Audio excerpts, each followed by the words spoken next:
So given those two elements, that it's fulfilling a need that we have, and also provides a significant payback over time, staff feels this is a pretty easy project to recommend for approval. I thought I would give DEP a chance to weigh in on this project and how they see it fitting in within their other priorities and the broader scope of all the initiatives going on in the solid waste area right now. Before we and see then if there's any questions council members have beyond that. Mr. Lifchenko and Mr. Chair, I'll just comment briefly, and then I'll also defer to members of my team. We have Willie Weiner, who's the head of the Recycling and Resource Management Division, Patty Buber, who can jump in. Keith did a great job summarizing the issue. We briefed you in the past, so again, I'll be brief. We have a bypass of 40% of our material because we're just getting so much, and the county has grown substantially in the last 30 years, and the amount of material because of our disposable society increasingly. So just have a lot of stuff and we're not able to process it. So we missed the opportunity to also capture the revenues from selling those commodities that's going to a third party in Pennsylvania, as Keith mentioned. Also, we have substantial contamination, and in recycling world, contamination is non-recyclables that end up in the facility. Again, it's around, at least a year ago when we last looked, around 40% of our material is not recyclable. So there's a lot of pulling out of stuff. So the efficiencies, the modernizations include all the technological stuff, whiz-bang stuff that you would expect in this day and age, including robotics, much higher precision, fewer error rates, and just more speed. In addition, there's issues with glass. Some of you are familiar with glass contaminating the streams as well. So that issue is also addressed in the modernization. This isn't occurring in a vacuum.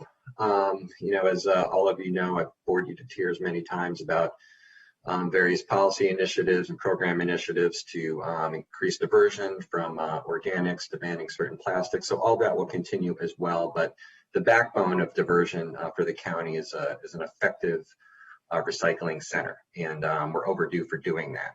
The last thing I'll say, before I pass it off to the team, in addition to getting us closer to zero waste is just good business to run a more efficient operation. The taxpayers deserve that.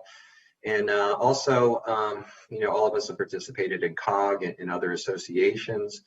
There's not enough regional cooperation among the jurisdictions. We're all facing many of the same environmental challenges. Many sister jurisdictions, including Howard, Frederick, and Washington, D.C., don't have their own recycling. They send it to a third party. It's extremely expensive for them. Although there's no decisions made about making it a regional facility or partnering with another jurisdiction, it will have the capacity to do so, which I think addresses a common environmental issue, in addition to possibly providing an additional revenue stream to the county. So I'll stop there, Mr. Chairman. Also invite Patty and Willie to jump in if they think I missed anything. I'm eager to hear from Patty, but can I just ask before I forget?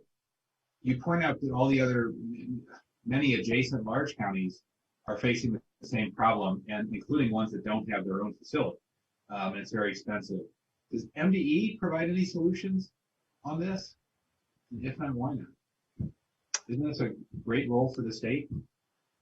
Yeah, thank you, Mr. Chairman. Great question. I can't speak for MDE, and also I can't speak to conversations that those jurisdictions have had. But what I can say is that early on in the planning, being able to provide some capacity for outside, we did touch base with all those jurisdictions, and they were very open and excited. It's remarkably costly. Also, there was a bill by Delegate Sarah Love, superstar from our Montgomery delegation, who sponsored a bill to require MDE to look at a variety of issues with the recycling law, the Maryland Recycling Act, including looking at regionalism, because it's a real thing. So my sense is that there's been a little bit of an absence on the part of the state, but I can't say that with a lot of confidence because I'm just not sure. Do other states provide more support for their counties in this area? That's a good question. I don't know if I'm able to speak to that. I invite Willie or anyone else to chime in if they know. I mean, I think in general, recycling systems are sort of forgotten in the background in most places, and I think it's only in recent years people are like, whoa, we need to up our game here. I mean, even at the state, we're just doing nothing more than providing grants for regional facilities. You know, I mean, Montgomery, we're better off than most of them with our size and our resources. But you would think, you know, the smaller, more isolated ones in Western Maryland or the Eastern Shore would really benefit from, you know, having access to a regional facility. And yeah, I mean, I will say that there's the Maryland Environmental Service that provides affordable waste services to counties. They might have some regional effort, but I'm not terribly aware. I think in Baltimore there's some motion, but I don't think historically it's been a priority. Yeah. Okay. All right. Thanks. Sorry, Patty. No, the only thing I was going to add is Willie and I have been talking about this since the day he came, so it's just really exciting to actually have this project in front of you. I bet. Yeah, and one of the things I did not mention is it's in the packet that DEP did look to see about relocating the facility and perhaps having a more central location that potentially could serve other jurisdictions easier. But as you can imagine, land is not easy to find for something like this, and they did not find feasible sites. The other issue is it would take a lot longer to turn that around into a operating facility, whereas here they could be in and out with a new project in less than a couple of years and be good to go. So the downtime was a real factor as well in terms of going with an on-site approach or an existing site approach. In fact, the facility will only be down, I think, 5 or 6 months, where they would have to do bypass while the equipment is being installed and the facility upgraded. So it's quite a fast project with much less downtime than you might expect. Okay. Well, I don't see any objections from my colleagues yet. I'll just jump in real quick. You had asked the questions that I was curious about regarding the regional cooperation and how this would provide service for other jurisdictions, and then the time it would take to build this out. And Mr. Levchenko just answered that, so sounds good to me. I am really surprised to hear that 40% of the material going into the facility is actually not recyclable. That seems really high to me. Is some of that material getting contaminated and becoming unusable in the process? Is that the issue? Or are people just putting, I don't quite, yeah. Yeah, no, it's a fair question. It was an eye-opener even for me. And I don't think that there's anything unique about that number for our county, Mr. Reamer. I'll let Willie jump in as well. But my understanding is that it's, primarily just stuff that isn't recyclable. And, I've been to the center many times, even in the last few months, and just the amount of mixed plastics and materials that are made of more than one plastic, plastic film. So plastic bags all have to get pulled off. Different containers that have different types of resins, those all get pulled off. And then there's some plastics that are one plastic, but they just don't have any value and we can't sell them. I will say, sort of tooting our horn, Mr. Weiner a year ago started a curbside recycling anti-contamination program. We've been through a pretty good percentage of the county where we actually go recycling cart by recycling cart with our staff, flipping the carts open to see if there's recycling and contamination. And if there is, they get an educational notice about it, and then we don't pick up the recycling. And we've been able to see contamination rates reduce by about 50%. So with any luck, instead of being 40%, Mr. Reamer, and you're right to be alarmed by that, it'll be probably half that size as we move through. But Willie, is there anything you would like to add? Yeah, sure. Thank you, Adam, for those remarks. Yeah, that is correct. We started this Recycle Right program. I remember that because it was quite a battle to get that across the finish line last year in the budget process. It was one of those, harder issues to get funding for, but we got it. So. Yeah, and thank you for your help with that. You were instrumental. Appreciate that. Pleasure. And the program has been very successful, as Adam was noting here. We started with a contamination rate of about 39 to 40%. We are seeing now, I mean, in the areas where we have been working, we've seen a 50% reduction in contamination.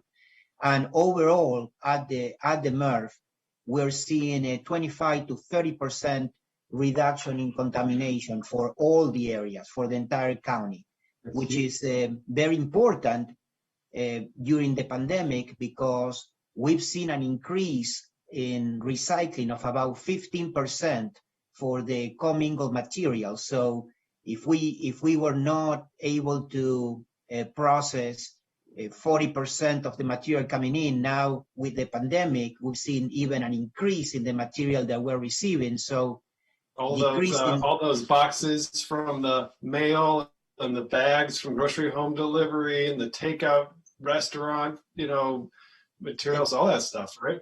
A lot of wine and beer. A lot of wine and beer. You said it, not me. Not at Hans's house. No. Willie, so where are you conducting the program? We've been conducting the program in different areas. We started in the Montgomery Village area. That was our pilot program. That's where we measure the 39 to 40% contamination rate. And then we started moving into different areas, Silver Spring, Potomac. So we've been through probably 4 or 5 areas already, and we are ready now to step it up big time with the addition of the 3 inspectors, full-time inspectors that the county council approved last year. Great. Okay.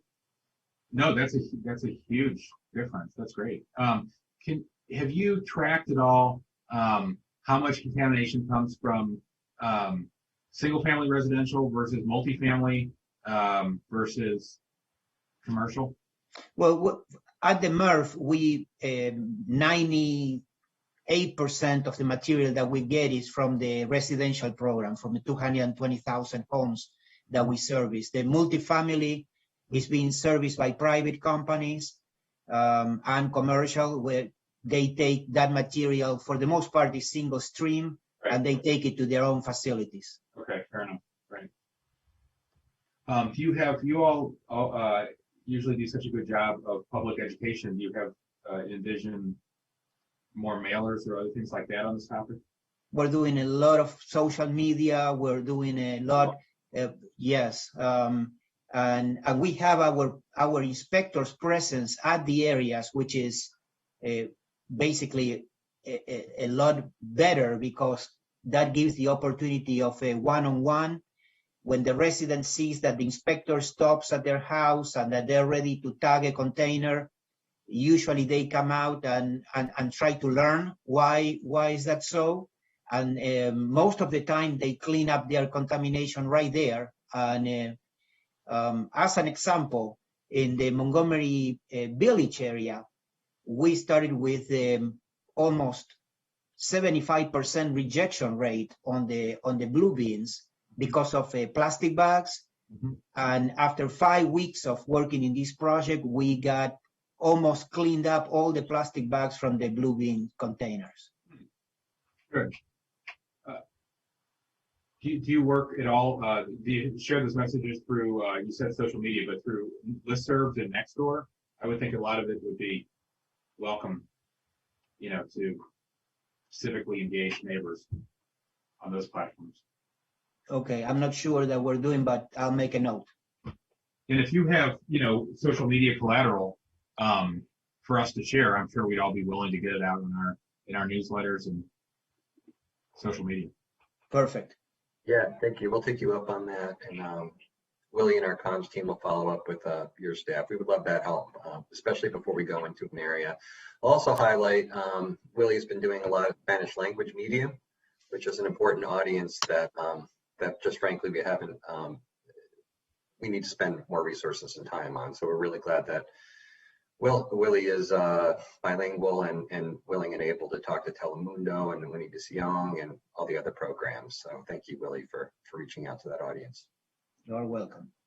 Mr. Chair, if I could just hop in, I appreciate where you're going with this, and I know that we've had different conversations over the time on this, and I know a lot of people aspirationally recycle, right, and put in everything that they hope or wish could go into that recycling bin, and to say that that aspiration exists in my own household too, and certainly when I walk every morning during trash collection day. But to your point about social media collateral, I know that Director Ortiz has a fascinating online presence with his red Solo cup conversation, which we've banned. So that's going to age out, or if it hasn't already aged out. But if you have anything else in the queue, please do share it. I would love to update that with something else more relevant, since we've now banned red Solo cups. Game on. Thank you so much. Game on. As long as it's not beer pong, game on. Right. Happy to do that. And also I'll be talking with all of you over the next few weeks about some other policies we're going to be rolling out to address more problem plastics and try to get more to the source of a lot of these issues, where we're sort of downstream literally from a flood of disposable material that's just so hard to manage. But yeah, so we're working on the infrastructure is important. We have to do that. Curbside is important, but also we have to work at the level of the brands and the manufacturers. So more to come. Okay. Anything else on recycling, resource management? Well, this first item was really just about the MRF, but the second item is about the recycling resource management budget. So we will be talking a little broader in a minute about this division.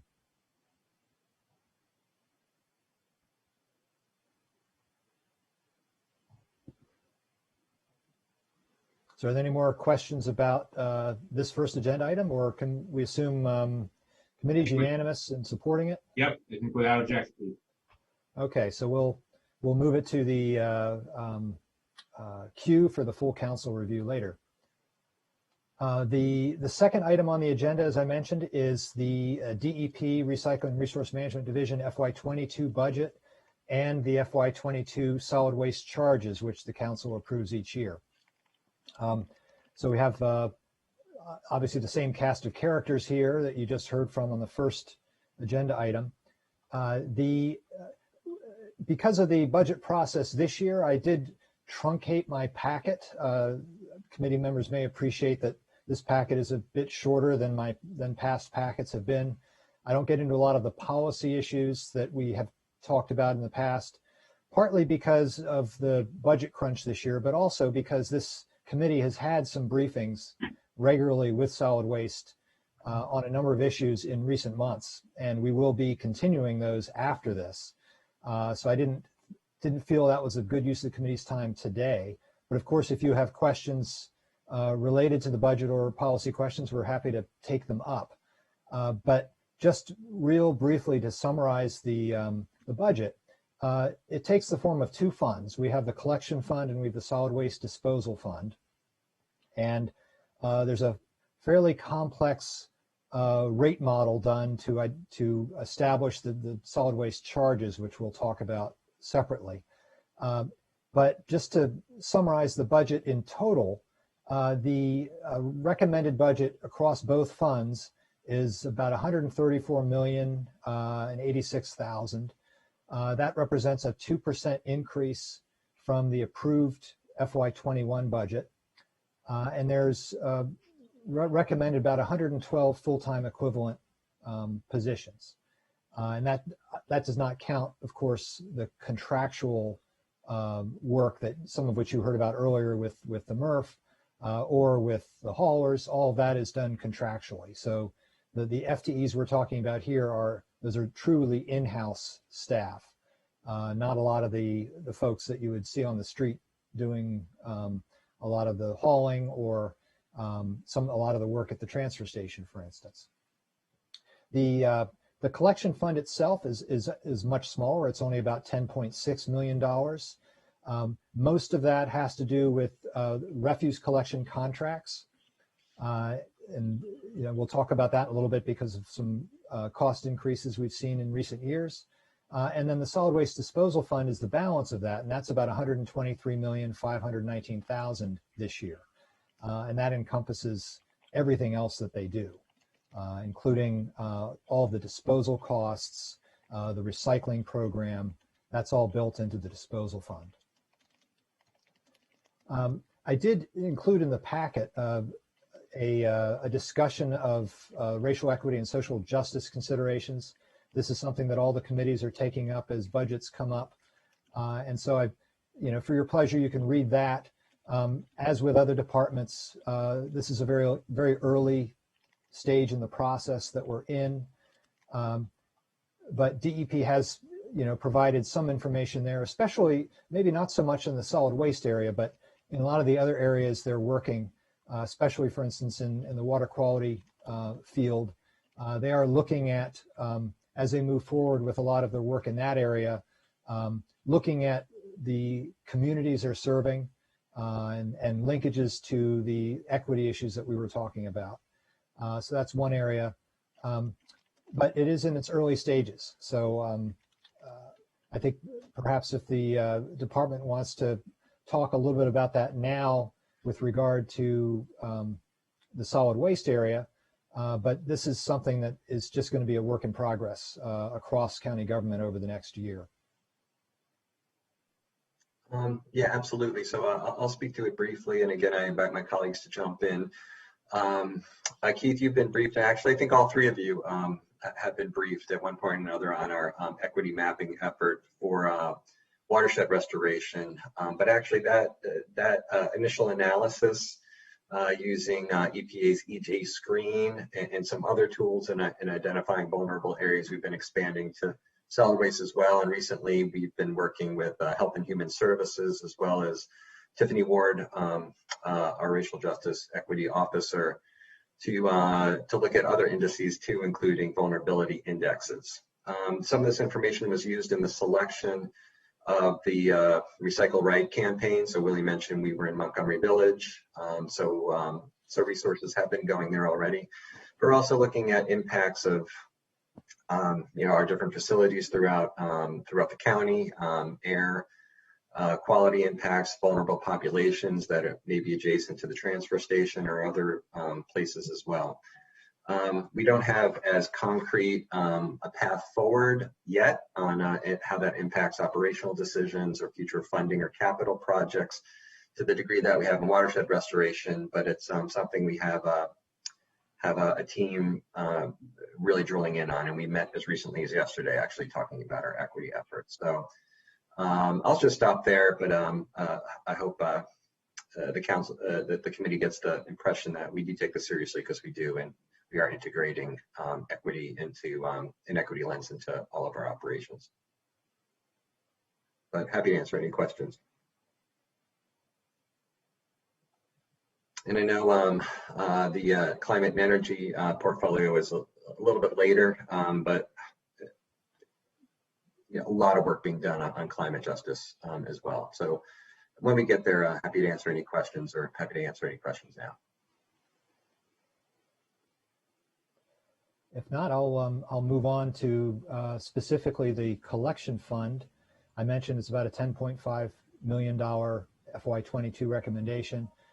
Most of those costs, about $8.4 million, are for residential refuse collection within Subdistrict A. You may recall that the county contracts for refuse collection in Subdistrict A. In Subdistrict B, it's up to the property owners, either directly or through homeowners associations or some other groups, to contract privately. On the recycling side, which is in the disposal fund, the county contracts countywide. So the subdistricts are specific to refuse collection. The collection fund has seen significant cost increases over the years in its refuse collection contracts, not as high this year, and some of that may just be an accident in time as to when contracts come up. We are seeing that much more so on the recycling side this year, because of the areas that are up for renewal happen to be heavily in Subdistrict B, and so less refuse collection numbers and much higher recycling numbers there. So when we get to the disposal fund, you'll see some much bigger numbers. But for FY22, we're seeing a pretty mild increase, only about 104,000, far lower than what was experienced in a couple years ago. In FY19, we had a big bump, about $2.3 million in this. And in fact, as part of that effort to assist this fund, what DEP will do with its fund balance and with its disposal and collection funds is the funds, on occasion, if necessary, will borrow from fund balance to help smooth rates over the years and then pay that back over time. And that's what's in fact happening with the collection fund. So that has affected the solid waste charges for collection as that loan gets paid back. But it is a way at least to smooth rates over time rather than have a much bigger jump. If you have a $2.3 million increase in 1 year and have to accommodate that all in 1 year, that's pretty significant. So the fund loaning itself, in a sense, helps smooth those rates out. But apart from that, the other changes in the collection fund this year are more technical in nature, and committee members will see a lot of these changes throughout county government. Compensation and benefits, annualization of personnel costs, motor pool, printing and mail, things like that, that are common across a lot of different programs in the county. These are listed in the recommended changes in the budget, but staff does not see any reason to really focus on those today. So given that, I think the collection fund itself is pretty straightforward this year, and staff recommends approval of it as recommended by the executive.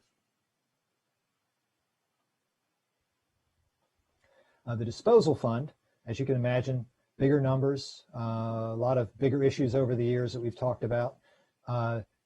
This year, we're looking at about $123 million in the disposal fund. And some of the bigger increases that we're seeing this year, I mentioned the recycling collection contracts. The March 15th budget notes about a $2.6 million increase in that. The numbers that I have in the packet note that that's about a 10.9% increase. The FY21 number was about 24.4 million, and this brings it up to about 27 million. Now that's before the recent CE recommendation that came over, I believe, 2 days ago, that based on the actual contracts awarded in these areas that I was talking about, the budget itself is still a bit low. And so the executive is recommending additional dollars for that. And I was just looking at my updated numbers for the disposal fund. The $123.5 million number becomes a $124.6 million number, basically about a $1.2 million increase above the March 15th number. And there's also a slight increase in the collection fund, but it's much smaller, as I mentioned. Now, what effect this has is that it did require DEP to relook at its solid waste charges, especially on the disposal side. And so when we get to that, you will see there's a bump in the refuse, in the incremental systems charge for single family homes. That's a change from what was in March. And that's directly related to the refuse collection contract cost increase above and beyond what the executive originally had. So that's, it's a significant issue, and I think we may want DEP to speak a little bit more about that. These contracts are quite long for good reason, because of the large capital investment that the contractors have to make in purchasing equipment. So the longer the contract, the more that can be amortized over time. But it also means that when the contracts are that long and then renewed, there are renewal periods as well. When you get to the end of the line and have to rebid, it's been a long time, and you don't know necessarily what's going to happen in the market after 11 years. So there's certainly an uncertainty there. But I think it might be helpful to hear from DEP a little bit about where they see this heading. This has been over the last several years where we've seen these increases, and maybe hear a little bit more from them about what we're going to see now and perhaps next year at this time. Yeah, thank you, Keith. And I'll be brief, and then I'll also invite my colleagues to jump in. Not exactly most exciting issue area. Not as interesting as robotic recycling centers, but there's a lot here, and very expensive contracts for maybe the most intimate service that we provide to the public. Curbside collections. It's constant contact, and we need to get it right.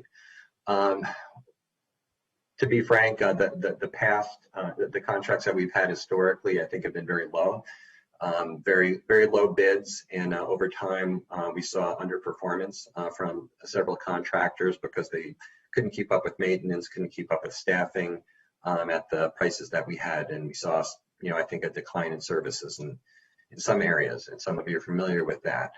So I think those artificially low prices that we've paid, the time is running out on that. I would expect that collections going forward will continue to increase to keep up with inflation and also the true costs of running those operations. We have a new team in place and a new head of the section that's overseeing contracts. So I think that we're going to have very good diligence to make sure that the contracts are well written, well executed, and our contractors perform as they're expected.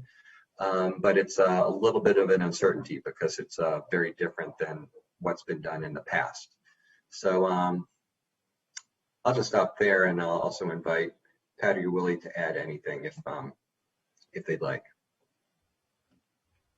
I don't really have anything to add other than I think Keith mentioned this, but the contracts that are being replaced in the upper part of the county are 11-year-old contracts. I don't know that any of the previous contracts were that long, and for historical reasons, they were extended out to 11 years. So yeah, the prices really did not reflect the true costs. We put an estimate into the budget as to what we thought the increase would be, but the actual bids came in a little bit higher.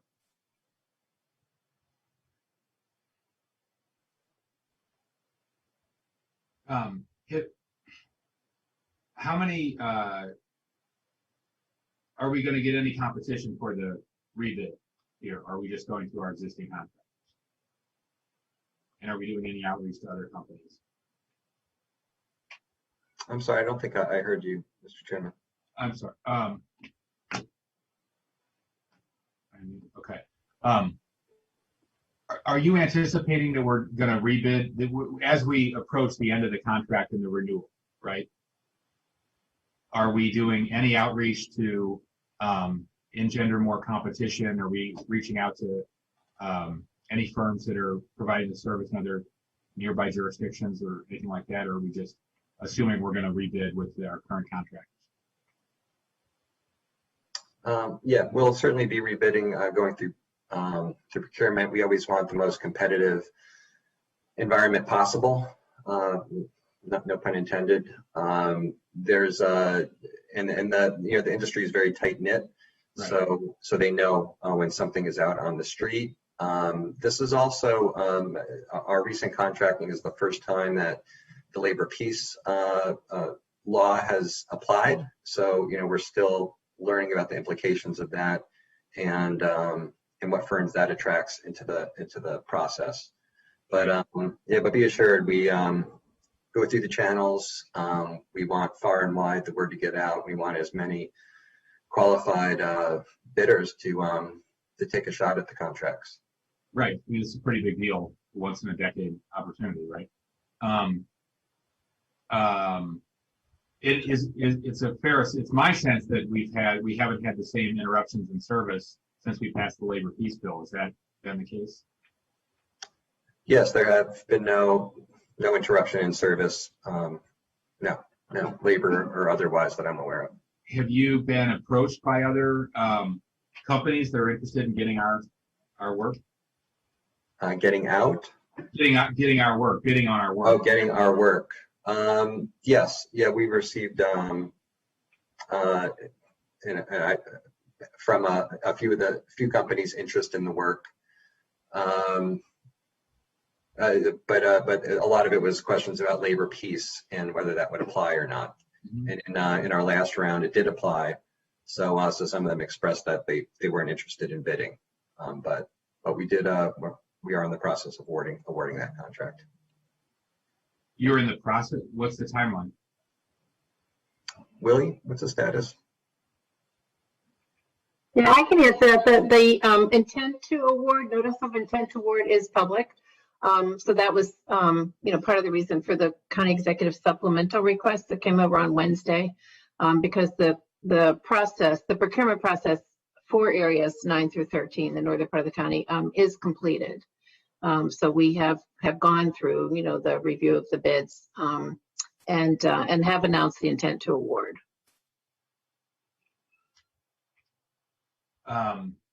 Okay, so is the deadline passed, or are you still accepting new bids?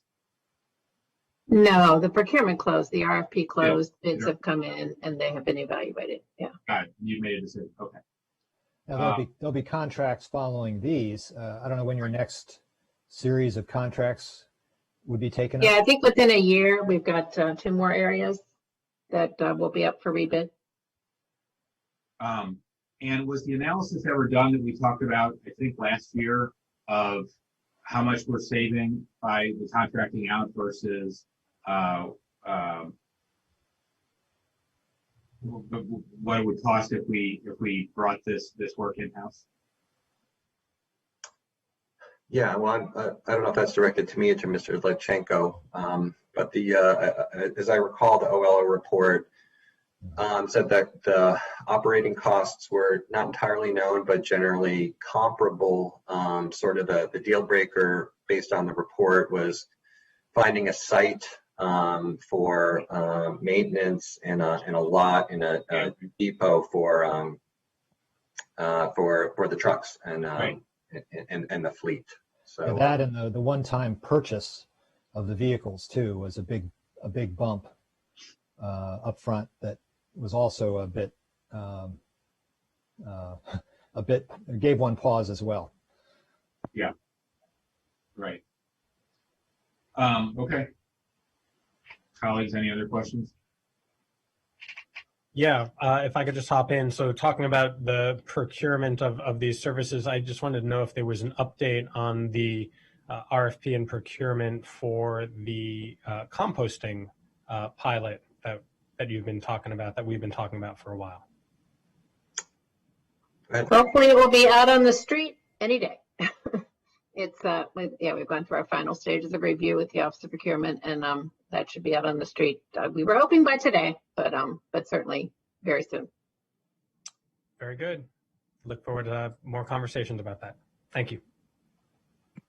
All right. Moving on, there's a few other issues I wanted to highlight that are once again additions to the budget. This year, DEP's requesting dollars, about $228,000 for a waste composition study. These are done roughly every 4 years to provide critical baseline information for DEP for managing its programs, identifying new potential programs and opportunities for additional recycling potential, things like that. The prior study done in FY17 was very important to the efforts we had, including the food waste strategic plan and the aiming for zero waste effort. So this next study will, serve a similar function going forward to help DEP identify where its best opportunities are. So staff is supportive of this. It's not an annual expense, but it's a recurring expense every 4 years. And then another addition they're looking at is a backyard food waste composting program, adding $100,000. They have some initial dollars in the FY21 budget, but this would provide a more robust backyard composting program to purchase additional compost bins, which they're studying now in terms of the type to use, and looking to implement a demonstration project with approximately 350 resident volunteers. So that's all part of this effort to as part of one niche as part of this broader food waste strategic plan is to try to maximize backyard food composting. I think there's a lot of other areas, of course, we're looking at with regard to food waste. The commercial food waste program that DEP initiated last year is trying to grow that to expand the diversion of food waste from major commercial generators and sending that to the Prince George's composting facility. So that process is moving forward, and that's growing each year. This backyard program is part of that. And then ultimately getting ourselves to a residential curbside collection program. And as you mentioned, that pilot effort that is being developed is to looking at that. How can we best structure that program going forward? And of course, a lot of it will depend on capacity and identifying where this stuff can go, and having that capacity in place as we grow these different aspects of the program. The one benefit of the backyard food waste program is you don't need that capacity. Folks that do it will be providing the capacity. So it's not a lot, but every little bit helps. And this does not require the kind of infrastructure that the other elements of the strategic program do require. Did I see yeah, go ahead, Mr. Reamer. What is the back? I mean, you can already compost now if you want to. What is the program? Well, I'll let DEP speak to it, but it is, I think, to help folks identify the appropriate containers to use and how to do it, and getting a little bit more hands-on with DEP.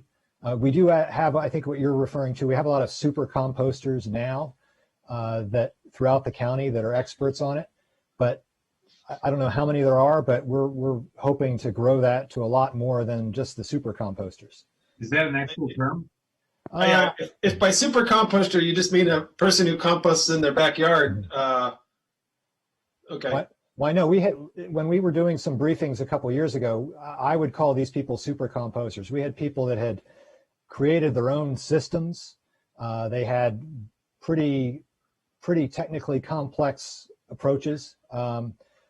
So all for a $4 bag of dirt. Yep. Yes. So okay. Well, I just wanted to make the editorial observation as a person who has practiced backyard composting for much of my life and has had the opportunity to do curbside composting in the city of Tacoma Park. Curbside composting is vastly superior. You know, you don't have to mess with the stuff. You don't have to mix it and so on and so forth. So I'm enthusiastic about encouraging backyard composting, but I do have to say it comes with a lot.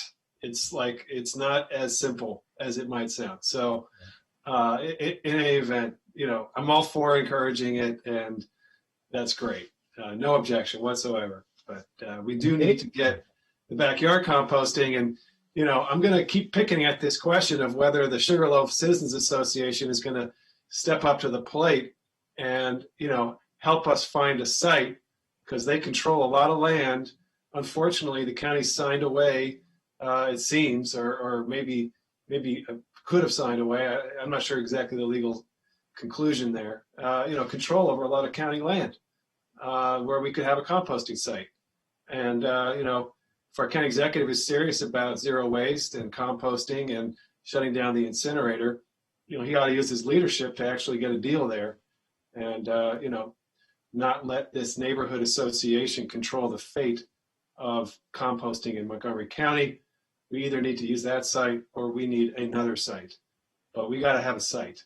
And backyard composting is no substitute for a scaled up curbside program in this county. So thank you. Yeah, I think the backyard composting it's obviously a niche. As I mentioned, you know, a little bit helps here and there and doesn't require the kind of infrastructure. But I think in terms of the capacity, it's probably an all of the above. We're going to have to find it where we can. We have some limited capacity at the Prince George's composting facility, but that's not going to be nearly enough going forward. So we're going to need to look at the potential for facilities in the county, both composting facilities and perhaps anaerobic digestion facilities. That's also a promising approach. Requires a little bit less land, but a lot more upfront capital. to do that. But that's also something to look at. And then, of course, exporting to well-run, regional facilities as they come online. So we'll probably have to do a little bit of all of that to make it work for a full-scale commercial, full-scale residential curbside, program here in the county. Keith, can you remind us what are the terms of the arrangement with this Sugarloaf Citizens Association? There is a agreement, an agreement sort of it's also been sort of court mandate. Contract or an MOU? No, it's a court mandate, not just an MOU, and it does put certain limitations on the operations at the existing composting facility, which is a yard trim composting facility, in terms of its operations, its capacity, truck traffic, things like that.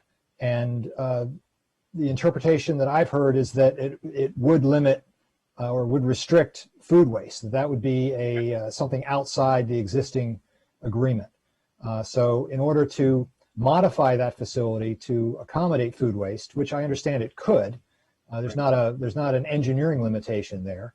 It would require reopening that agreement with the Sugarloaf Citizens Association, or using the other land, because there's another site. Yeah, there is a reserved landfill site. There's a site that we've reserved for a future landfill, and we also have they have a hook into that, and they won't let us use that for a composting facility either. It's ridiculous. Remind us the legal grounds that uphold their argument. How do they have a hook on county land? Well, this was part of there was a court case, and this agreement is what essentially resolved the court case. So, maybe Willie or Adam could speak this is a settlement to the legal aspects of it, but my understanding is we cannot unilaterally change it. It has to be something cooperatively done with the Sugarloaf Citizens Association. Hence the need to negotiate a deal. And, the only way to shut down the incinerator is to increase our recycling and diversion to the point where it's not an issue to have to landfill what remains and landfill that in the county. So there's challenging questions, but it's not like it's physically impossible. It's politically challenging, not physically challenging. Yeah. Did we appeal the decision? Well, it was not a court decision. It was an agreement that ended the court case. But the agreement itself, its conditions are not, we do not have unilateral control over it. No, I understand. So the current county attorney recommended settling it rather than going to court and getting a decision against it. Well, this goes back to, I guess, the early to mid 90s. I don't know the details of the negotiations that occurred before the agreement. Okay. Director Ortiz, do you know our options here? Have you talked to the county attorney about it at all? Yeah, thank you, Mr. Chairman. We have had discussions with the county attorney. We've had ongoing discussions with the Sugarloaf Association and currently the department. We're looking at a range of options to present to the county executive. But yeah, like Mr. Levchenko, I can't speak exactly to all the thinking that went into the court settlement. We're just trying to learn to live with it, make decisions around it. So if I could just jump in. So a few different things. One, going back to the backyard composting, I, as an amateur backyard composter who was very excited a few months ago, I think as I told you, I got my second composting bin, which is a dual chamber, so that I could have a little more ease at making composting and actually getting my few pounds of dirt every year. But as you roll out that program, ease and simplicity would be the key, and setting expectations for people. Having had my first bin for a number of years and wondering why I wasn't, getting as rich a bounty as I thought I should have. And I learned the reason was I didn't have any worms in the bin. So I learned something new. But back to this point and about the ability to expand composting on county property, or at least within the ag reserve. So there's, in addition to the potential remedies that have been discussed here, so the ZTA that we moved forward, increases on offsite composting or composting of offsite materials to 50%. Let it be known the farmers wanted 100%, right? So they're ready and willing to take more, but we went at 50% because of the way we operate and the conversations that we had, and then also there are state limitations to how big those facilities can be. And so I've been having conversations with state lawmakers to possibly change some state laws to allow the farms to increase the size of their composting. So even the 50% would increase because of what they're able to do. So there are definitely different ways to move forward. I think we're all in agreement that we absolutely have to move forward because, as has been noted, that's the only way we'll get to zero waste, and that's the only way we're going to close the incinerator. So lots of different tactics here, and I consider all of them worthy of pursuing. Back to you, Mr. Chair. Back to you, Mr. Lopchenko. Okay. I just want to say one more time, just in case there's anyone who's not watching and wondering. I have composted for decades of my life. I am now curbside composting. It is better to curbside compost if you don't want to mess around with composting. If you love composting, like I did for many years, knock yourself out. You did not have an undersupply of worms like Councilmember Black. He's right. From your thousands of worms in the compost piles. You can watch them just eating the melon rinds. It's amazing. Well, if you ever want to, relive that nostalgia, you're welcome to come over anytime. Did you claim them as dependent? We got to get to scale. We got to have a curbside program. We need some land. We have land. We got to negotiate a deal with Sugarloaf. All right, thanks. The next item I wanted to mention is actually a position that is recommended in the Water Quality Protection Fund, but split in cost with the Solid Waste Disposal Fund. And it's an additional compliance position to focus on some of the more recent council actions and some of the not so recent. But for instance, the bag tax, the coal tar ban, balloon ban, straws, polystyrene, things like that. And this position would be taking a more comprehensive look at enforcement of those different elements. And I had a fairly significant write-up in the packet that DEP provided to me on this. But I don't want to dwell on it, just to indicate that it's a small item, but it's providing just a little bit more punch to this legislation that the council's moved forward with over the last several years. So I thought I'd note it for that. And it is shared once again between here and the Water Quality Protection Fund in the other portion of the DEP budget. If there's nothing else there. Yeah, I have a quick question. Sure. So I'm looking at the packet. I'm not sure it's in here. So there was a lot of robust conversation 1 year ago at the start of the pandemic about whether or not we should have hit a pause on the bag fee. And we ultimately decided not to do that because environmental stewardship needed to continue.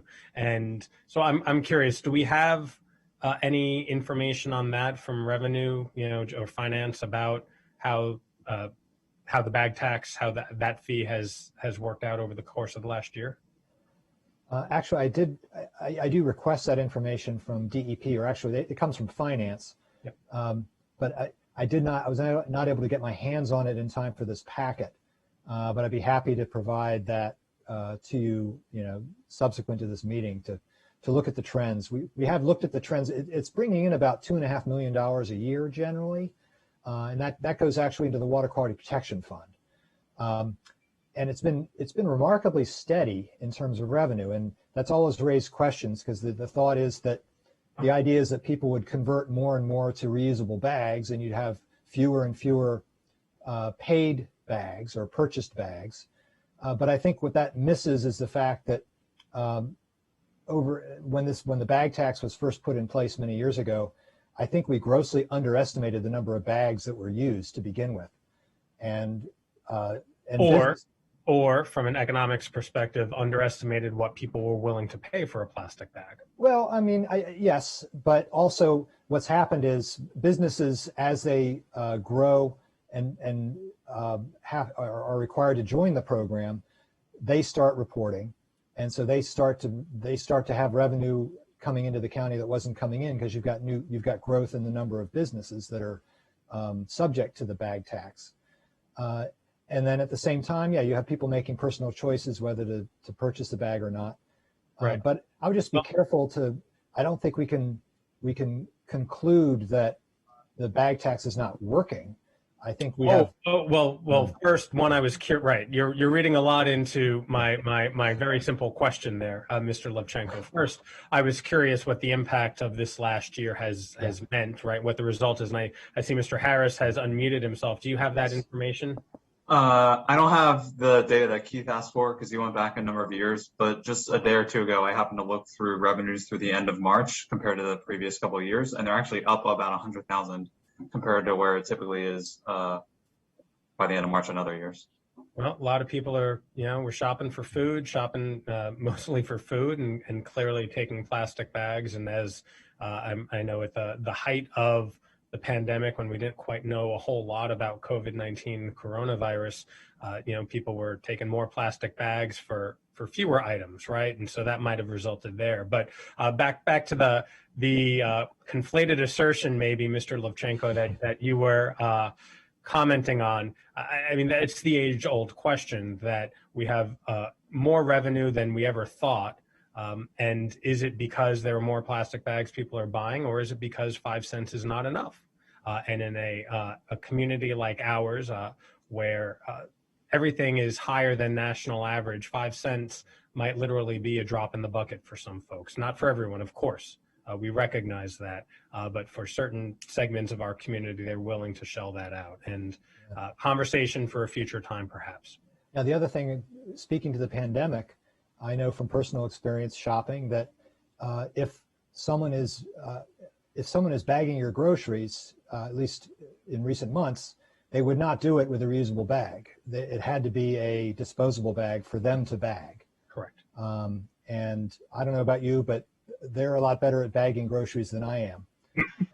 So I think a lot of folks defaulted to using disposable bags because that's what the cashiers would be willing to bag.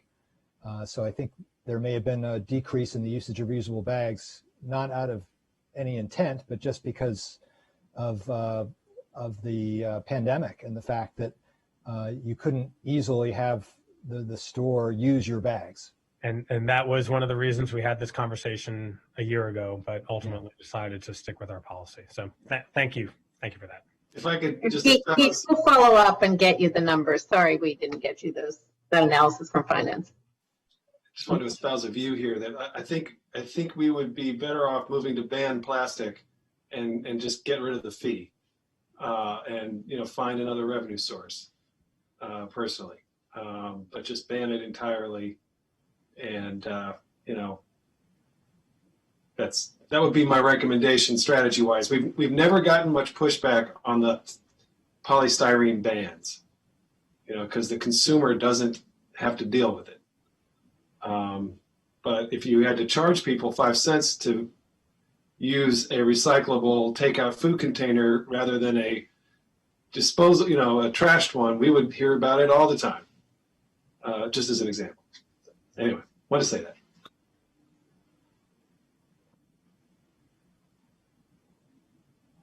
All right. The last section of my report deals with solid waste charges. And the packet, as I mentioned, speaks to the March 15th recommendations from the executive. So it does not account for the recommendation for the increase in the one charge that I'll mention from a couple days ago. But in general, and I break this out by category. Single-family homes would see about a 5 to about an 8% increase, depending on the services that are provided to them. So it would differ depending on whether they're in subdistrict A or B, or if they're in the leaf collection district, since those are all, there's different charges associated with that. And then multifamily would see about a 5 to about a 6.4% increase. And there's a couple elements going into this increase. First, obviously you have programmatic costs, normal inflationary costs that spread across this rate structure. But you also do have those contract cost increases, both in the refuse collection over the last several years, and then more particularly in recycling this year, even before the executive's additional bump that we got a couple days ago. These rates had to also accommodate those earlier numbers that are in the March 15th budget.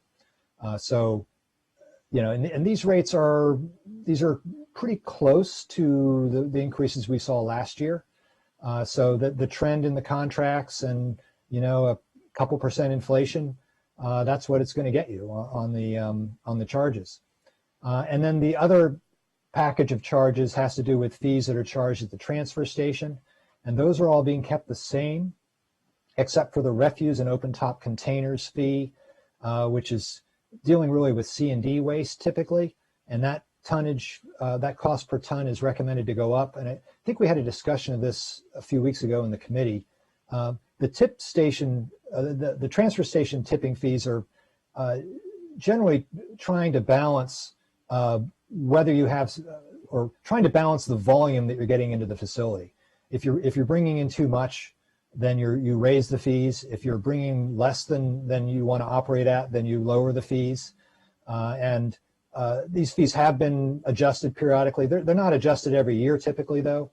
They tend to stay at a similar rate for a while, and then they reassess. And in this case, this refuse fee is going up for the first time in a while. It may also be associated with the fact, I think Ms. Bubar mentioned, that a facility is reopening in the county that can accommodate C&D waste, in fact, recycle it. And that's a more desirable approach rather than the county having to deal with it. So increasing the fee has the benefit of diverting, or at least providing an incentive for folks to divert. And then to the degree we do get some, at least we're getting a little more revenue to cover our costs for processing it. Otherwise, the tipping fees at the facility, and also some of the free services at the facility, you know, dropping off recycling, for instance, things like that are intended to incentivize people to do the right thing and take their recycling there. Or if they don't have a hauler and they're a residential customer in subdistrict B, they can bring a certain amount of trash to the facility without having to pay a fee, rather than perhaps encouraging illegal dumping. So we want to be careful about the impact of the fees on the residential customers as well. Are there any questions regarding that? Now, what I do want to say is, with the executive's amendment, we have about a $5.09 bump in the incremental systems benefit charge. And so the range of costs, all affecting single family, go up from about, I mentioned the 5 to about the 8%. They go up to about 6.5 to about 9.8%. That's the impact of that additional $5 on the incremental systems benefit charge that's affecting the single family homes. So the and that's what would be reflected going forward with regard to the resolution, and the council action in mid-May would be that higher rate in order to cover these increased costs that we're talking about today.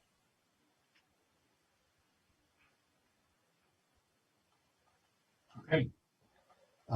And that's, I mean, there's a lot of other solid waste issues. I've noted at the end of the packet some issues for additional discussion, some of which we've already talked about, at least initially. We have the 10-year solid waste management plan that we had to pause on. We talked about it right before the budget, and we'll try to pick that up as soon as we can. We've also alluded to the further study of the potential closure of the resource recovery facility.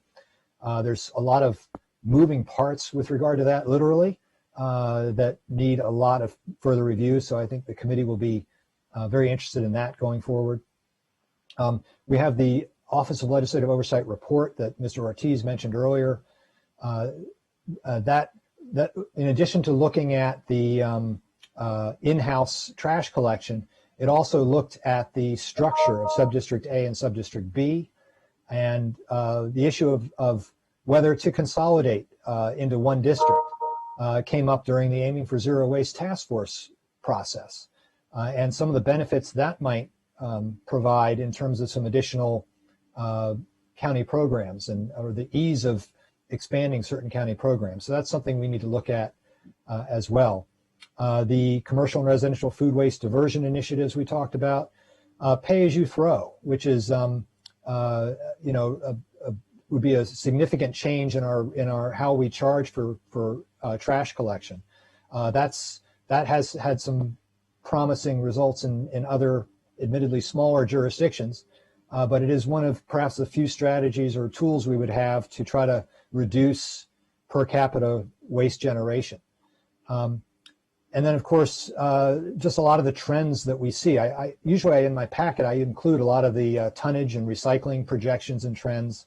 I didn't do that in this packet for time reasons, but that's an area that we usually try to bring back to the committee periodically so they see where things are headed. And then we talked earlier about racial equity and social justice and the ongoing issue there of figuring out the data we need to collect and how to analyze that data and how to appropriately use that in the context of different budgets and programs and how that works. So those are all areas that will need further review by the committee. So there's plenty of work to do in the solid waste area. And I did not mean to minimize it this year in the budget, but the budget itself, apart from perhaps the contract increases we talked about, is more of a marginal change from FY21. And so I wanted to emphasize that we've got the budget and then we've got all these other issues that are on their own track and that will have to be discussed by the T&E committee, at least many of these, at least during FY22.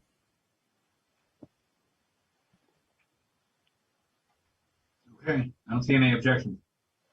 So I'm assuming unanimous support for the collection and disposal fund budgets with the executive's recent amendment, as well as the FY22 solid waste charges, also accommodating the executive's recent amendment. That's right. Okay. Thank you. All right, the next item on our agenda is the FY22 operating budget for the climate change planning non-departmental account. And we have DEP staff here for that. We also have Ms. Huckberg, the Assistant Chief Administrative Officer and Director of County Climate Policy here. The FY21 budget was approved at $400,000 last year. And of course, that was right in the middle of the climate action plan process. So a lot of that money was going towards that effort. Now that we have a draft plan developed and are moving towards a final plan, we're now seeing a request from the executive for a continuation of these dollars, but for some different tasks, for a lot more follow-up analysis as well as implementation of some of the higher priority issues. And then we also have an increase recommended in the NDA for 3 additional positions. These positions would actually be physically located in DEP, but their costs would be provided out of the NDA. Now the NDA is general fund supported, so it's, and the climate positions, or most of the climate related work in DEP is also general fund related. So it's not it doesn't make a difference necessarily in terms of affordability, but it does provide I guess, a more prominent, if you will, approach to budgeting for it. And actually, it does give the council a little more flexibility in the regard that it's separate, that it's not part of the broader DEP budget. But certainly, one of the discussions we could have is going forward, whether it's this year or next year, is this an NDA that remains, or do these costs eventually get applied to the appropriate departments? And I think that's a discussion that we can certainly have going forward. Staff was comfortable this year maintaining this approach. There's still a lot of planning work going on, both finishing up the action plan itself, but also a lot of the follow-up that's recommended in the plan, and then the implementation.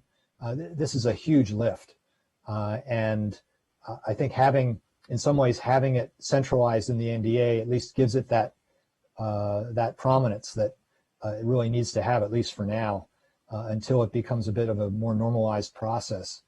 And the positions I've described in the packet, and I'll let Ms. Hochberg talk about the positions, but they're also in areas where you would expect based on the planning effort that's occurred to date. But I'll turn it over to Ms. Hochberg to provide some introductory comments and answer questions. Thank you so much, Keith, for that introduction, and good afternoon to everyone. Happy post-Earth Day. So for fiscal year 22, in addition to the base funding of $400,000 in the climate change NDA, we've requested enhancements, and we prioritize positions here. And the reason behind that is, we have a great climate team in the county, but it's kind of like being a football team out in the field and not having all of the positions out there. We are missing some key skill sets, and the 3 positions that we've submitted as a request for enhancement would help build out our climate team. So in a nutshell, the 3 positions are, first one is a person to coordinate electric vehicle matters in the county. As you know, transportation comprises 42% of our greenhouse gas emissions. In order to reduce emissions, we're going to have to encourage and incentivize people to walk more, bike more, take more public transit, and also help people convert their internal combustion engine vehicles to electric vehicles. And so this position will help with the countywide, with the private sector vehicle conversion efforts.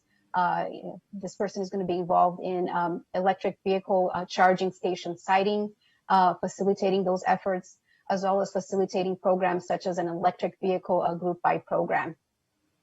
The second position is an outreach and communications position. We have a lot of interest from community members, to volunteer and help us around communications.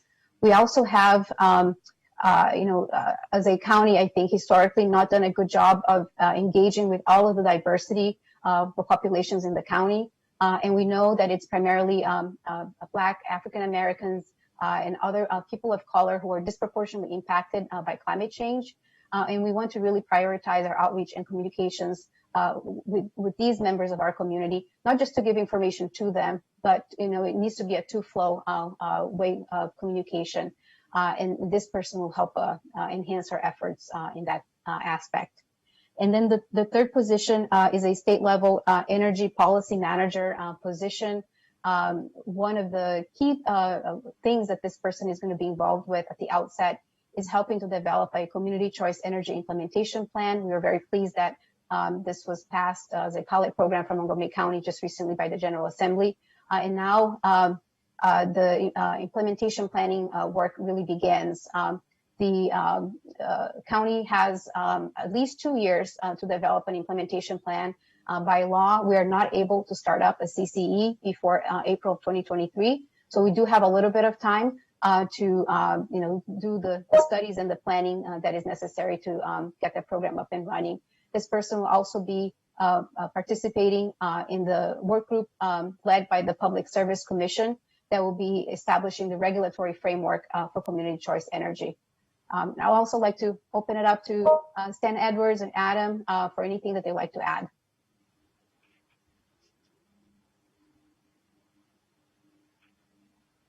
I don't have anything to add. Yeah, I'll note. All right, I said no, but also I think Adriana just may be humble in just the tremendous amount of interagency coordination that has gone into what we're presenting to you today, and all the programming that it's a very seamless team among very different departments. So there's hours and hours and hours of thoughts and coordination that's gone into the packet.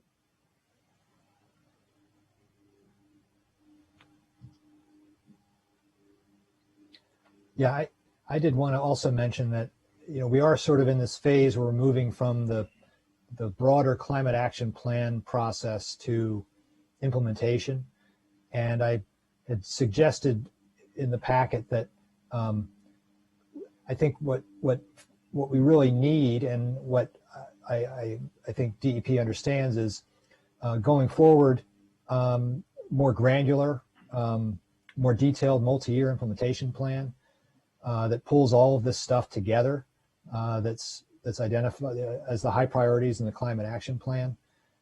So I think that's an area that I certainly hope over FY22 we can get that developed as well.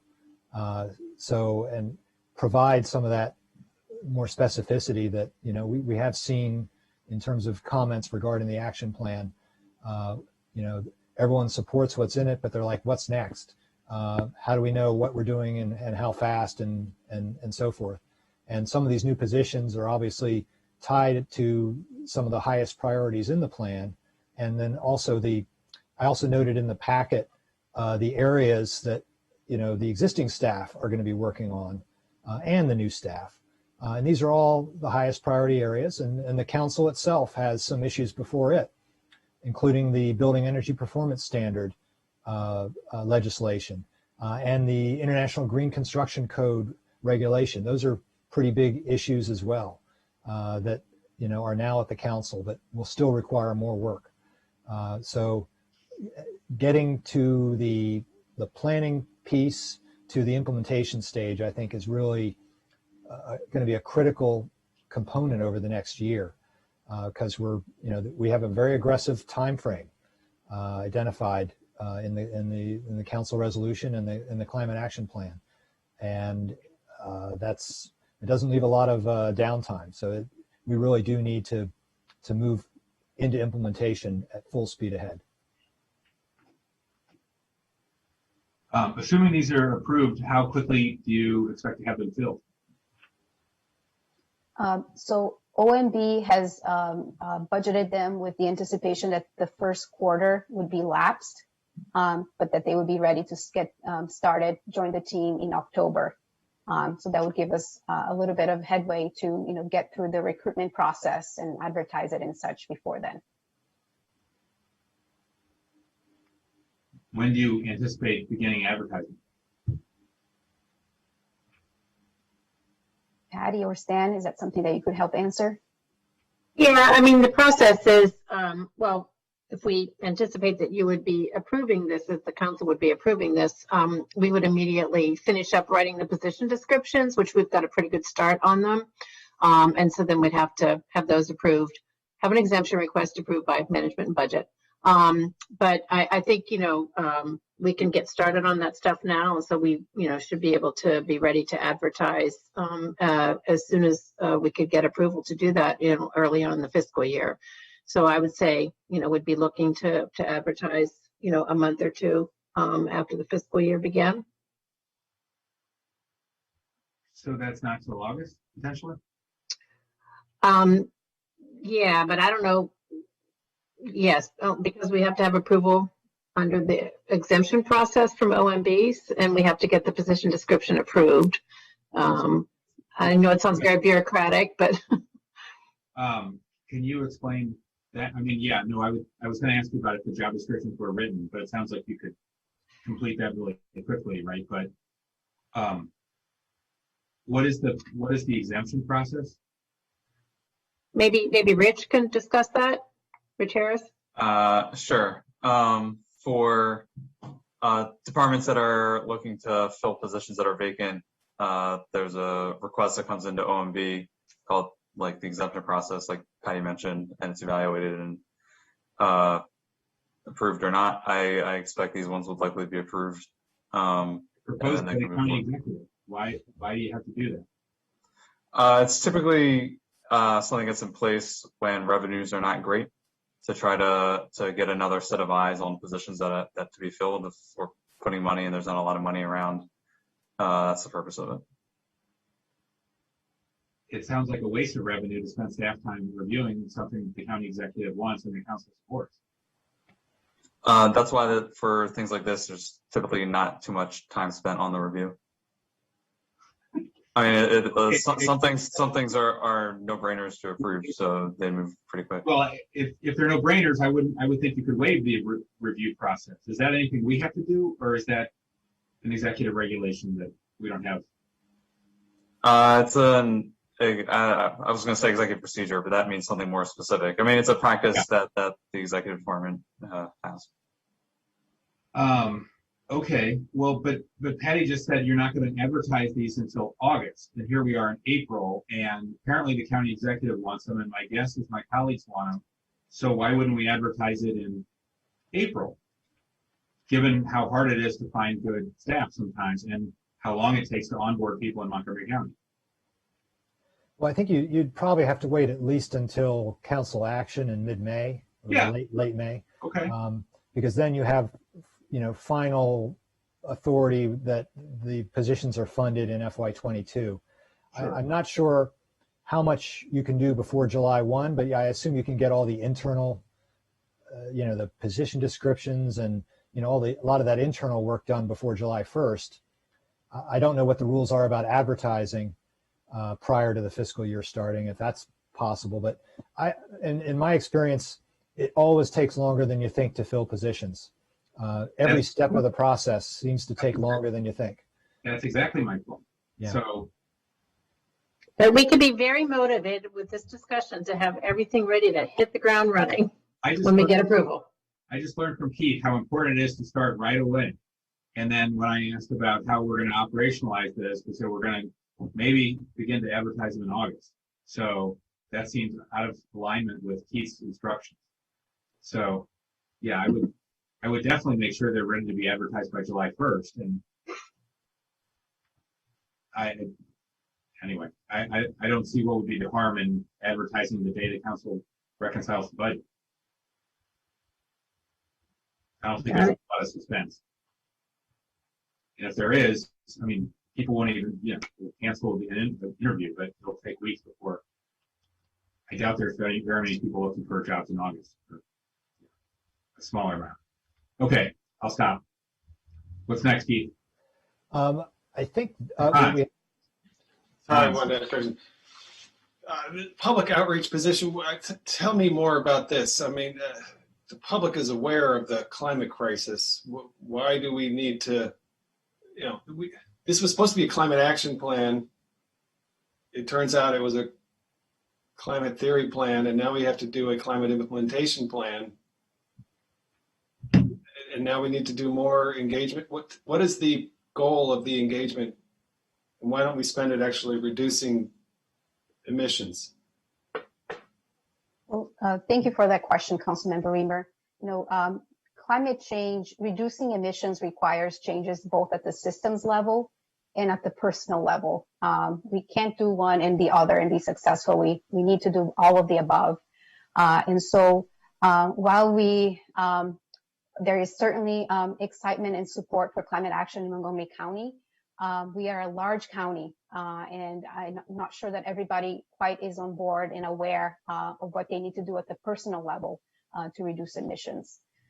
So there are a number of things that this position would be involved with.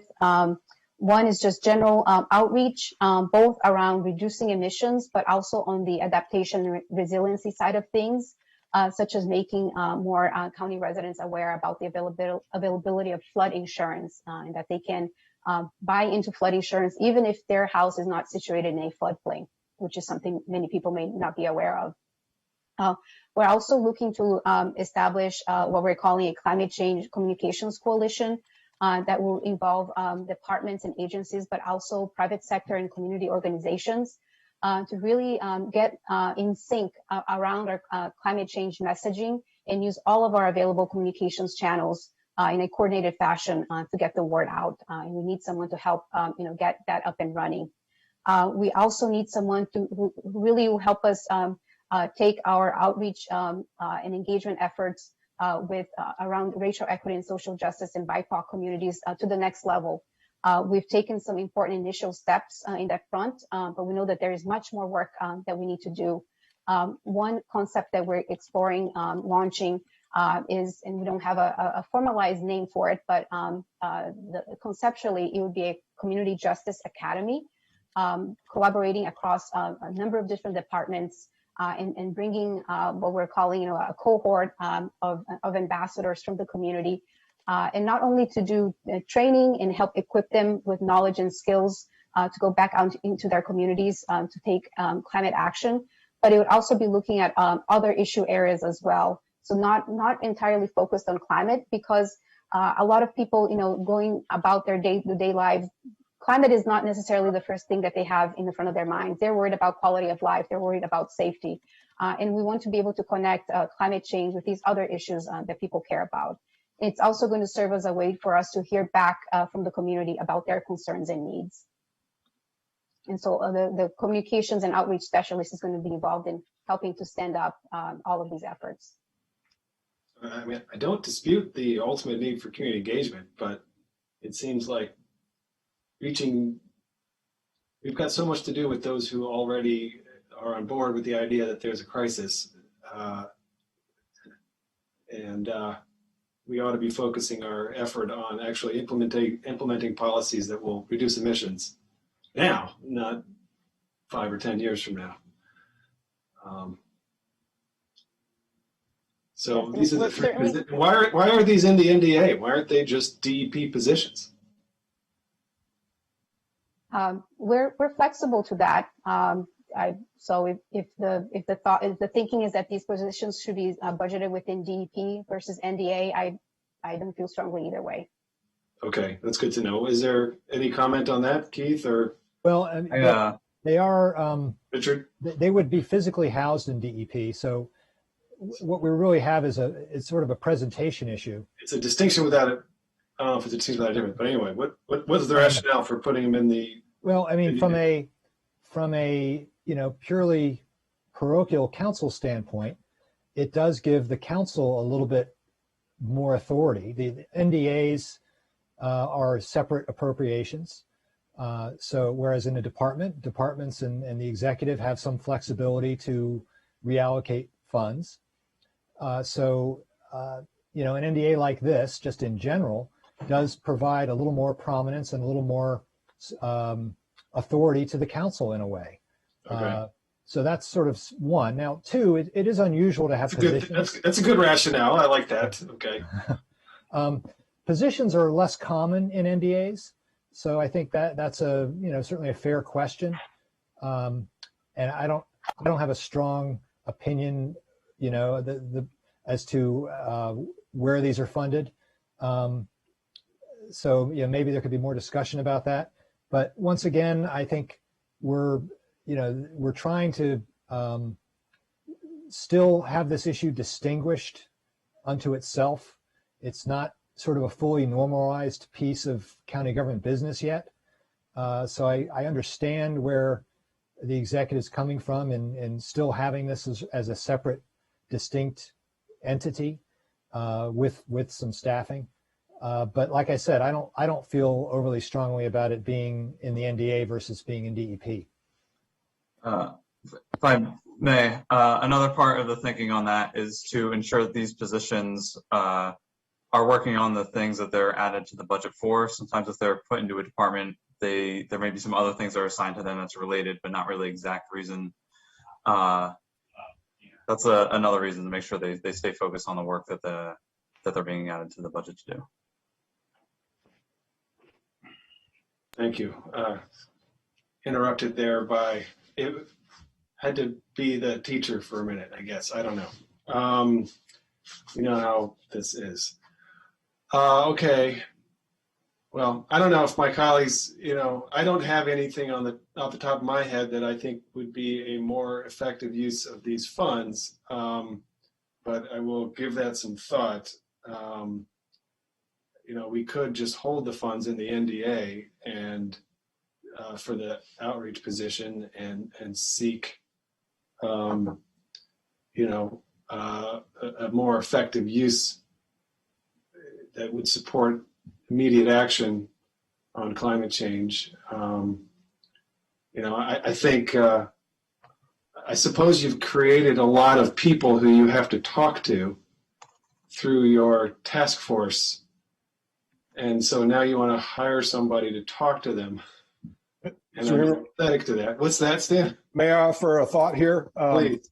We've in the past year, we've spent an awful lot of time communicating about the pandemic.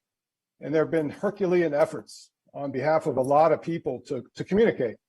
But I think we would all agree that there probably were some things we could have communicated better. We could have coordinated some things. We could have, we just could have done a better job, despite efforts by a lot of people on a very complex topic. But I would offer to you that reducing greenhouse gas emissions to zero is way more ambitious than testing and vaccine. I agree with that. Vaccines for COVID. So the communications aspect of this is enormous. We're going to be adopting policies that are requiring people to change their lives completely. And while people may understand there's a climate emergency, I don't think they understand what that might mean for their day-to-day lives.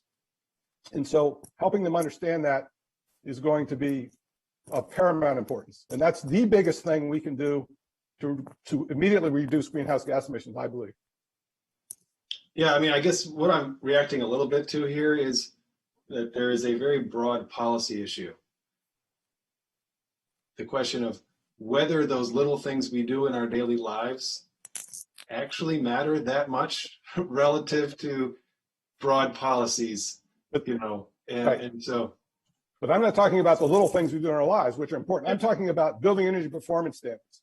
And they're going to require buildings to drastically reduce their energy performance, which has ramifications for, a person in a multifamily housing unit that now might have an increase in their costs because they had to reduce their energy use, they're going to be asking, what is this all about? I don't understand this. So that's just one particular topic that we're going to have to communicate on. So, and there are dozens and dozens of them. So it's the little things, but it's also these big policies that we're going to adopt. Helping people understand those are going to be critically important. All right, thanks.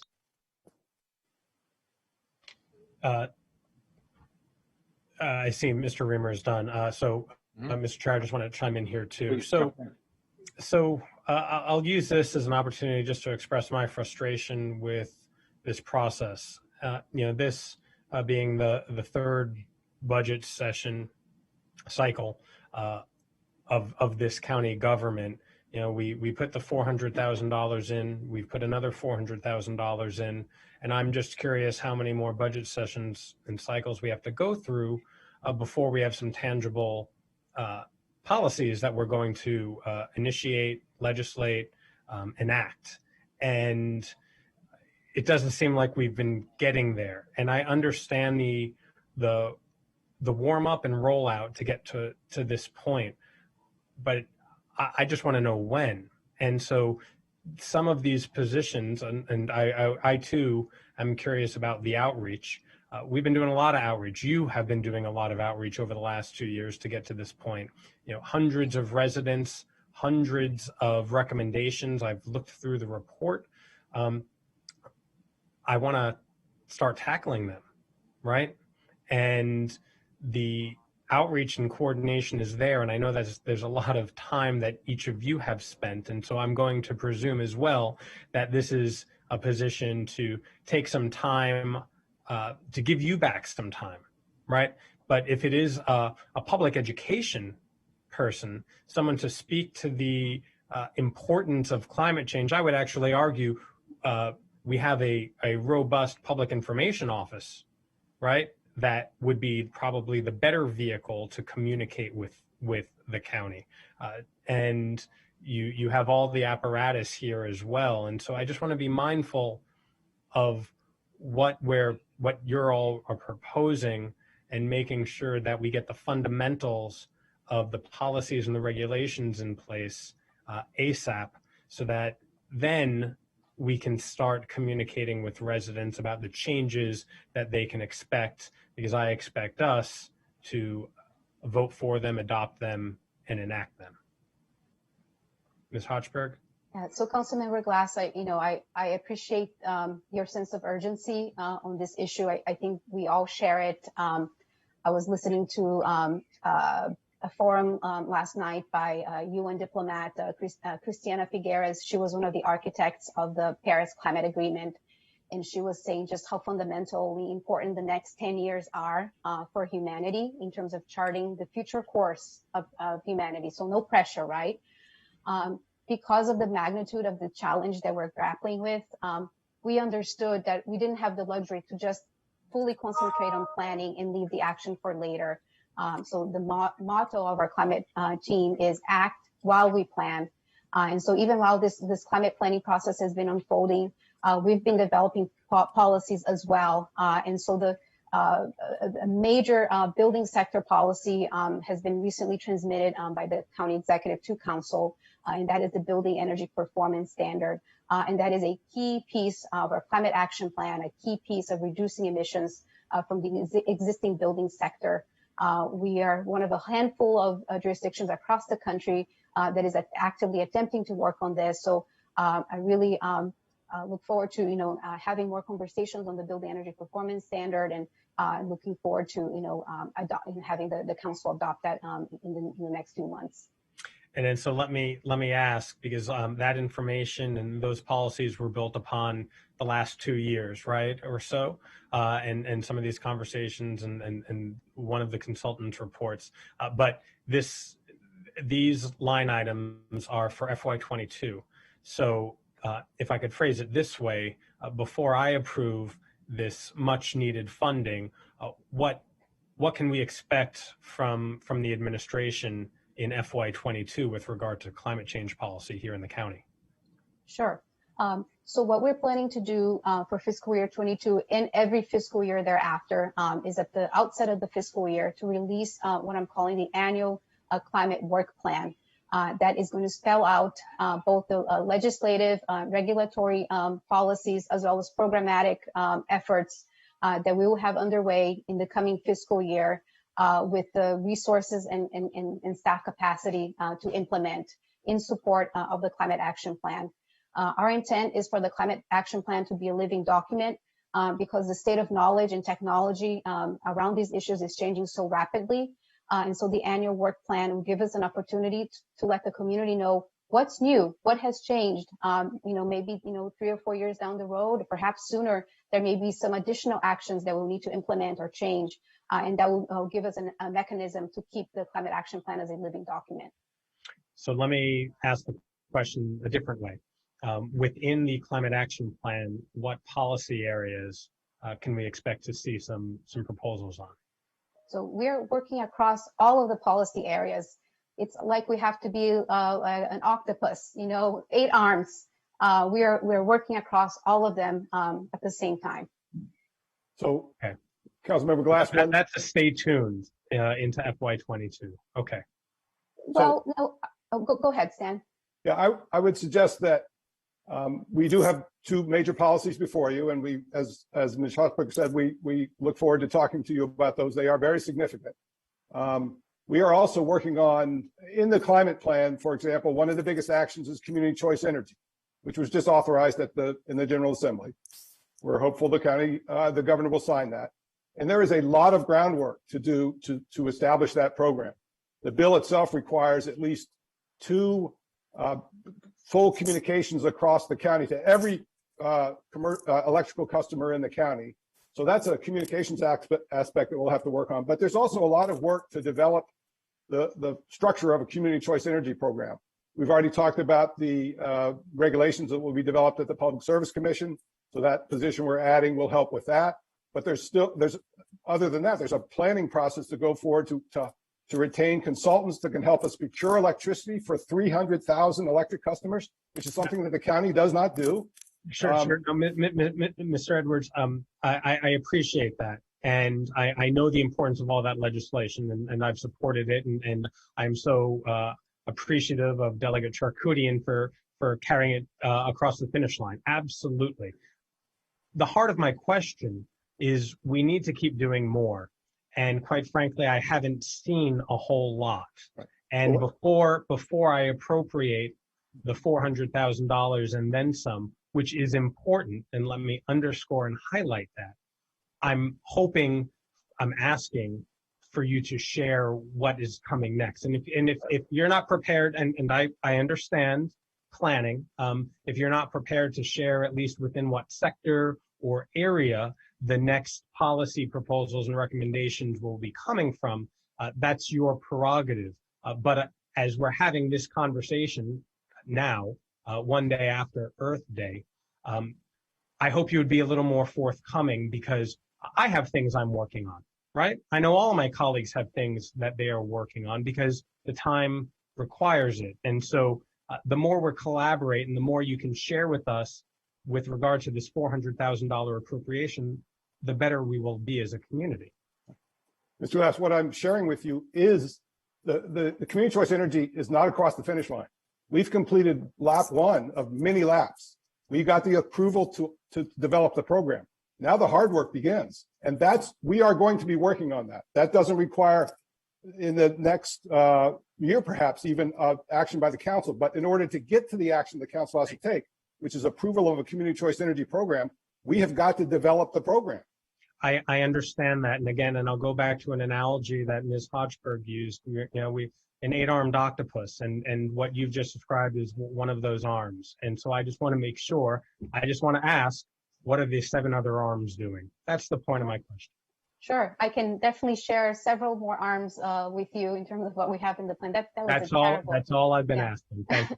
So yesterday at the Earth Day event, the county executive outlined several legislative and regulatory policies that he has planned for climate in fiscal year 2022.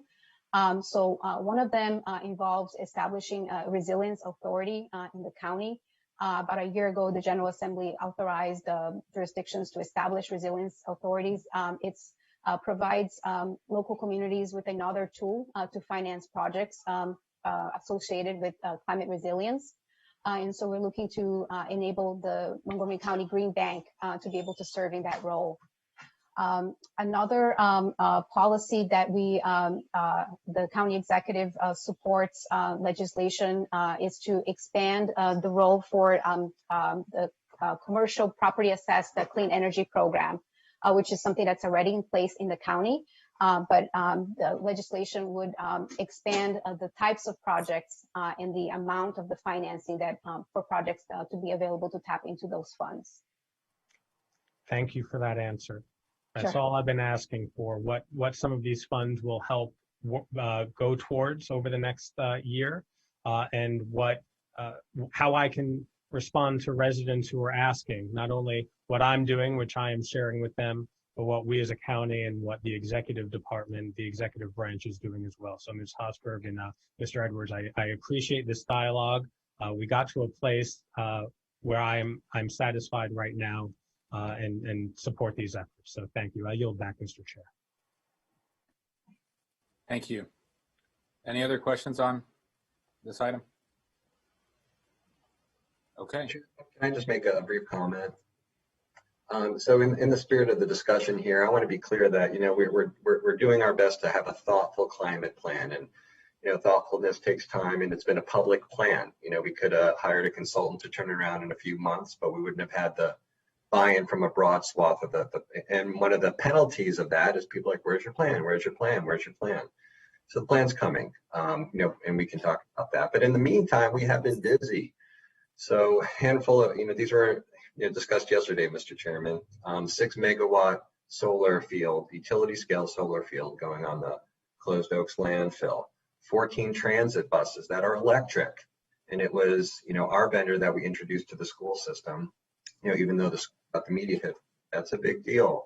Streetlights transitioning to LEDs. That's a big deal. That's something we've all been doing in the last year and a half. Expansion of electric car charging station. I could go on, but there's just a lot of stuff that has been happening in the meantime. That's just been part of our programming, Councilman Glass and others, that maybe isn't getting out there, but I don't want people the impression that we're waiting for this plan to be done before we're doing stuff. We're doing lots of stuff, and also coordinating with the Green Bank and other partners to make things happen. So just not to put too fine a point on it, but we are working hard to get some stuff done and keep the ball moving.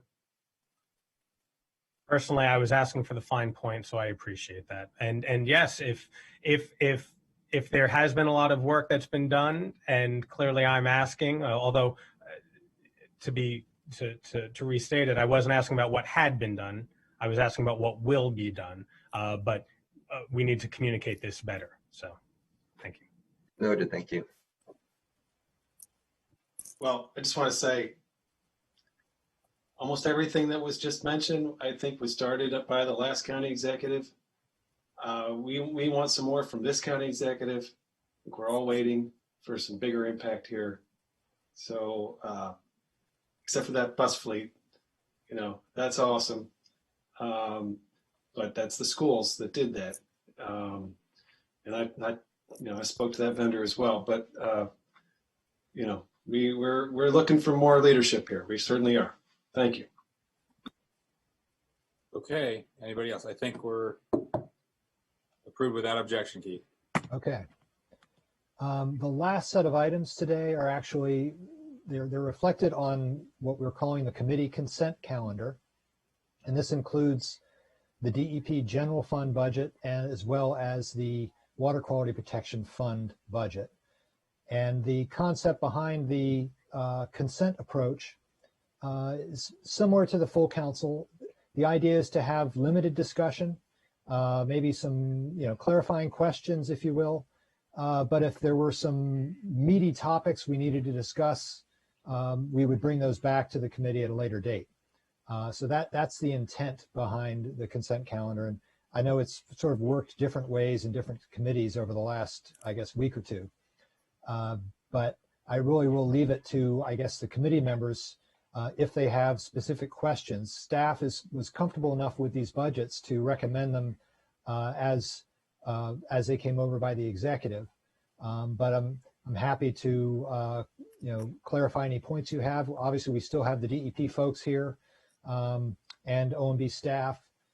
If there are specific issues you want to sort of touch on, and we can see if we can try to handle that here today.